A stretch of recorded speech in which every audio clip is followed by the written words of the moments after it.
Assalamualaikum warahmatullahi wabarakatuh. Halo anak-anak, apa kabar kalian hari ini? Semoga kita tetap dalam lindungan Allah Subhanahu wa Ta'ala. Oke, materi kali ini kita akan membahas tentang iman kepada qada dan qadar atau ketetapan dari Allah Subhanahu wa Ta'ala. Qada dan qadar merupakan rukun iman yang keberapa sih? Rukun iman ada berapa? Ada 6. 1. Iman kepada Allah. 2. Iman kepada malaikat-malaikat Allah. 3. Iman kepada kitab. 4. Iman kepada Rasul. 5. Iman kepada hari akhir. 6. Iman kepada qada dan qadar atau ketetapan Allah. Nah, kita akan membahas poin yang ke-6, yaitu iman kepada qada dan qadar. Anak-anak yang solih-solihah, pernahkah kalian berpikir, kenapa aku lahir di Indonesia? Kenapa aku lahir di keluarga yang beragama Islam? Dan kenapa aku terlahir dari orang tua yang sederhana? Kenapa aku bukan terlahir jadi anak presiden, atau mungkin DPR, Menteri Kelautan, TNI, atau polisi? Pernah nggak? Murid-murid itu merupakan qada atau ketetapan dari Allah Subhanahu wa Ta'ala. Selanjutnya, kita akan membahas apa pengertian qada dan apa pengertian qadar. Secara bahasa, qada artinya hukum, ketetapan, kehendak, pemberitahuan, dan penciptaan Allah Subhanahu wa Ta'ala. Secara istilah, qada artinya ketetapan Allah sejak zaman azali sesuai dengan kehendaknya. Selanjutnya, pengertian qadar. Secara bahasa, qadar artinya kepastian, peraturan, dan ukuran. Secara istilah, qadar adalah perwujudan dari qada atau ketetapan Allah Subhanahu wa Ta'ala. Iman kepada qada dan qadar yakni meyakini dengan sepenuh hati bahwa semua yang terjadi atas makhluk ini merupakan ketentuan, ketetapan, dan kehendak Allah. Apa hubungan qada dan qadar?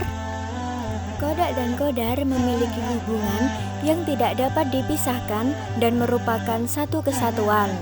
Qada diibaratkan rencana, sedangkan qadar sebagai perwujudan atau kenyataan yang terjadi. Berikut adalah contoh qada. Yang pertama, adanya pergantian siang dan malam. Nomor 2, adanya kematian pada setiap makhluk. Jadi, setiap yang bernyawa pasti akan mati. Namun kapan dan di mana tidak ada yang mengetahui kecuali Allah. Nomor 3, perputaran bumi, bulan, dan planet pada porosnya. Nomor 4, matahari terbit dari timur dan tenggelam di barat. Selanjutnya, contoh qadar. Yang pertama, jika ingin juara kelas, haruslah belajar dengan sungguh-sungguh. Contoh yang nomor 2, yakni jika ingin hidup sukses, harus berusaha dengan tekun.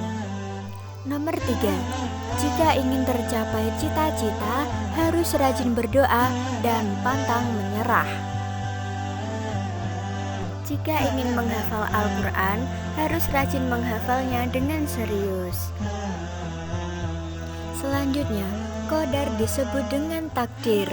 Pembagian takdir ada 2, yakni yang pertama ada takdir mubrom, yang kedua ada takdir mu'allaq. Takdir mubrom adalah takdir yang tidak bisa diubah atau tidak bisa berubah. Contoh, lahir dari suku apa, orang tua dari siapa, jenis kelamin, kematian, dan lain sebagainya. Sedangkan takdir mu'allaq adalah takdir yang dapat dirubah dengan ikhtiar dan doa. Apa sih ikhtiar itu? Ikhtiar adalah berusaha dengan sungguh-sungguh. Contoh, orang bodoh bisa menjadi pandai jika ia rajin belajar dan berdoa. Selanjutnya yang terakhir adalah hikmah kepada qada dan qadar. 1. menumbuhkan kesadaran dan keyakinan bahwa keputusan berada di tangan Allah. 2. Meningkatkan ketakwaan. 3. Sabar dalam menghadapi cobaan dan ujian. 4. Mendorong manusia untuk berikhtiar dan berdoa. 5.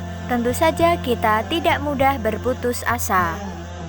Selanjutnya, bagaimanakah sikap kita untuk menunjukkan bahwa kita beriman kepada qada dan qadar? Yakni yang pertama, sabar dalam menghadapi ujian dari Allah. Yang kedua, jangan berputus asa dalam menerima ketentuan dari Allah. Yang ketiga, mendorong manusia untuk berikhtiar dan berdoa dalam meraih cita-cita.